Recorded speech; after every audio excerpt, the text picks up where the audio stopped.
Muito obrigado, é um prazer estar aqui com vocês. Foi muito bom ouvir algumas dessas palestras, porque elas prepararam o caminho para o que eu tenho para compartilhar com vocês aqui. Muito obrigado. Podemos começar com o primeiro slide.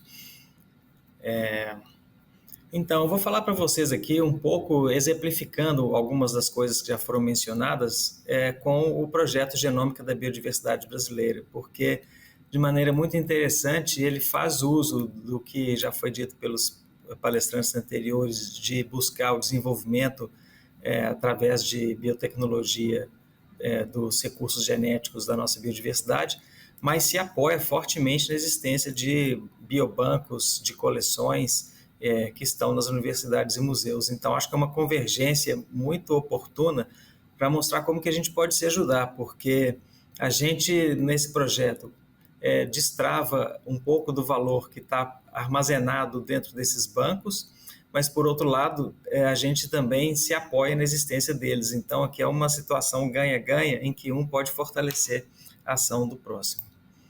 Bem, esse projeto é um projeto que nasceu de uma parceria entre o Instituto Tecnológico Vale e o ICMBio. Isso foi feito porque, ao acessar a biodiversidade, a gente já está falando direto com quem legalmente tem a responsabilidade de salvaguardar essa biodiversidade, né? E faz isso com as dificuldades que todos nós conhecemos, mas que protege de fato essa biodiversidade com apoio em grande parte de povos originários e de povos populações tradicionais. Então, a gente já endereça diretamente uma questão de uma parte de governo que está muito interessada nesse processo, em como a gente pode usar de todas essas tecnologias para conservar e para gerar valor do nosso patrimônio genético. Aqui um pouco de grandes números do projeto que a gente carinhosamente chama de GBB. Foi um investimento de 25 milhões de dólares feitos pela Vale de duração de 25 anos. Né? E o projeto tem três braços que estão ilustrados nessas figuras. A primeira parte do projeto tem a ver com genômica para conservação. Hoje a gente sabe que métricas de diversidade genética da espécie são métricas muito importantes para averiguar a saúde dessas espécies, né? E avaliar o grau de ameaça que elas sofrem. Inclusive, é um dos assuntos importantes da próxima COP16 a ser realizado no mês que vem em Cali. E aí, exemplificando uma das nossas espécies, primeiras espécies a ser estudadas, que é o gavião real, em que a gente já tem o genoma completo dessa espécie e também dados de diversidade genética dessa população no Brasil. E esses dados, então, como eu disse, hoje são essenciais para orientar as ferramentas de conservação dessa biodiversidade. O segundo braço desse projeto, aí representado pelo açaí, pelo pirarucu, tem a ver com duas perguntas. Primeiro como que nós geramos valor para a bioeconomia através dessas tecnologias? Essencialmente, hoje, a gente tem uma raridade de dados de genética das espécies de interesse econômico, né? E o açaí, aqui, para quem está no norte, sabe o quão importante isso é para a rotina das pessoas e o quão importante tem se tornado como uma commodity global. Bom, a gente conhece de outras áreas da agricultura que genética é essencial para o desenvolvimento de uma espécie, não só para a gente poder plantar essa espécie de acordo com o ambiente onde se quer, mas também para defesa contra potenciais agentes patológicos, né? E nós não temos genética de essencialmente nenhuma das espécies nativas, com certeza, da Amazônia. Então, ter a informação genômica e genética é essencial para que a gente leve essa espécie para um patamar de tecnologia contemporânea que viabilize essas espécies, né, e sempre considerando a associação de desenvolvimento econômico com conservação biológica. A gente não quer promover um fenômeno que já acontece na Amazônia, por exemplo, de açaização da floresta, né, que é a substituição de outras espécies por açaí. Mas a gente pode sim consorciar o açaí, tem muita área degradada aqui em que isso é possível, mas a gente precisa do componente genético. A outra espécie aí que ilustra é o pirarucu, que ilustra pelo seguinte fato: nós extraímos da floresta muito dos produtos comercializados. Mas a pergunta é: quanto é possível de extrair dessa floresta sem depletar a diversidade genética e levar a risco essas espécies, risco de extinção essas espécies, né? Então, existem alguns projetos de monitoramento e manejo dessas espécies até de sucesso, mas, sem dúvida nenhuma, o dado genético refinado coloca uma camada de informação que dá mais solidez a esses projetos, né? E o terceiro braço, exemplificado na figura à direita, é o uso de DNA ambiental, que ele vem sendo bastante utilizado como uma ferramenta muito importante para o monitoramento de áreas nativas ou áreas em recuperação, e também tem se colocado como uma ferramenta bastante relevante na avaliação de créditos de biodiversidade. Então, nesse exemplo aí, eu tenho alguns lagos e rios que a gente pode ver que eles possuem assinaturas diferentes, né? E também um gravador que ele representa o sonograma como uma tecnologia paralela e adicional a esses processos de monitoramento.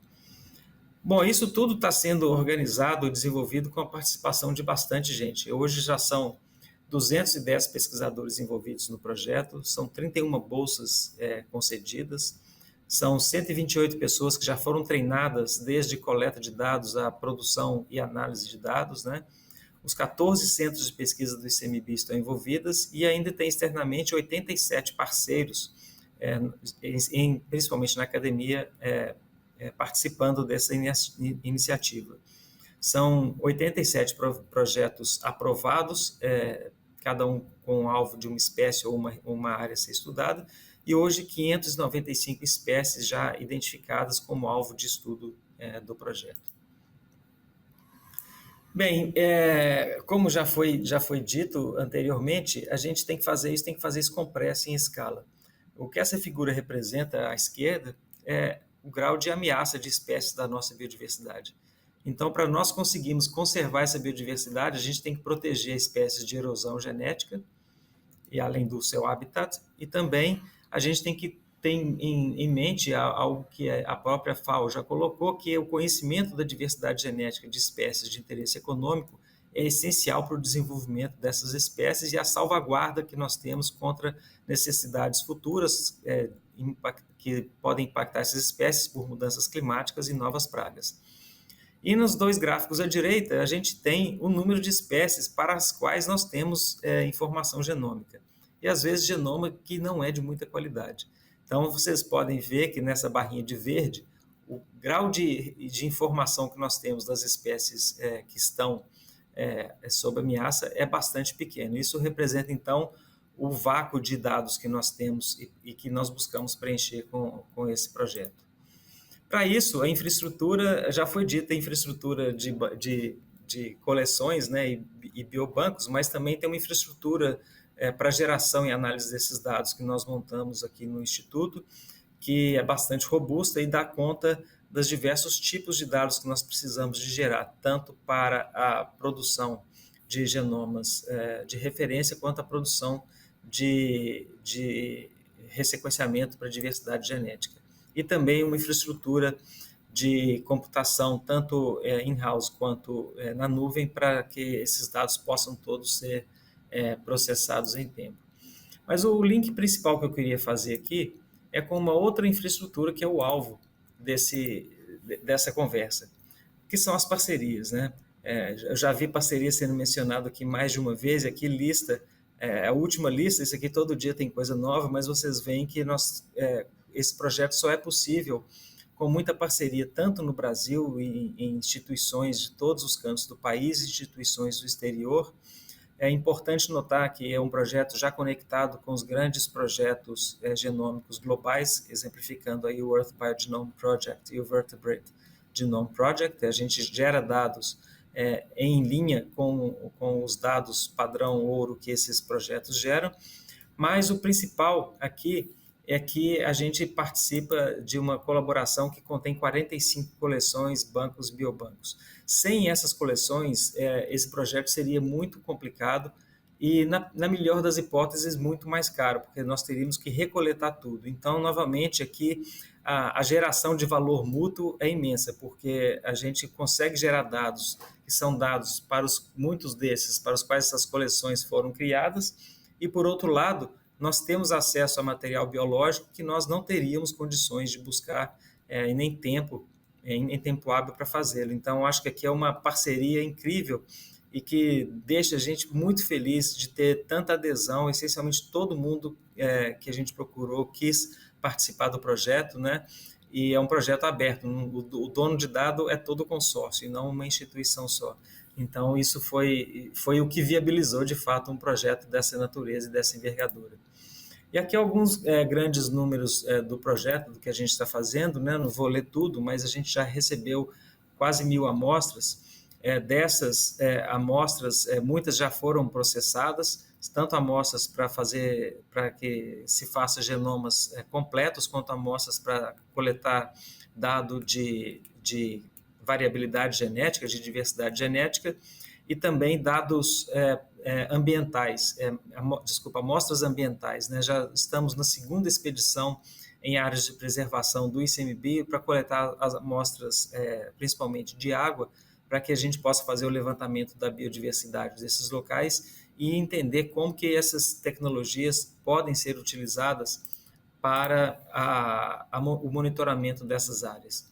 E a minha última figura é uma figura que quem esteve de manhã vai se lembrar dela, que é a nossa primeira espécie publicada, né? Muitas já estão prontas, mas essa é a primeira espécie publicada, que é o genoma do gavião real, que a gente mostra aí um genoma de altíssima qualidade como referência. A gente também tem estudos que mostram aspectos evolutivos desse genoma e também o que talvez seja mais relevante para a conservação dessa espécie é a demografia dessas espécies ao longo de milhares de anos. A gente vê que o gavião real tem tido um declínio de número de indivíduos nos últimos 20.000 anos e, sem dúvida nenhuma, essa tecnologia pode nos ajudar a ter um controle mais fino sobre como fazer o monitoramento e manejo dessa espécie. E todos os dados, além de dados que não estão nessa publicação de diversidade genética da espécie no Brasil, isso só foi possível com uma parceria muito próxima com as coleções e biobancos que estão distribuídos no país e que vêm coletando esses dados há muito tempo, e a gente dá um retorno para eles com dados que vão ser essenciais para a proteção dessa espécie emblemática do país, né? Então, com isso, eu termino. Agradeço a todos vocês pela oportunidade de estar aqui juntos e a gente discutir um assunto que eu sei o quão difícil é de conseguir desenvolver e estabelecer os biobancos, mas também o quão importante eles são para o desenvolvimento da ciência e também da economia do país. Muito obrigado, gente. Puxa vida, muito obrigado você, Guilherme, foi ótimo. Muito obrigado, a gente tem também muita convergência de coisas a pensar em observar esses modelos, né? Esse projeto tem uma interação muito forte da iniciativa privada, né? Que eu acho que é um modelo interessante também de se observar. Obrigado, Guilherme, te convido também a ficar aí até o final para depois a gente poder refletir mais sobre tudo isso, tá?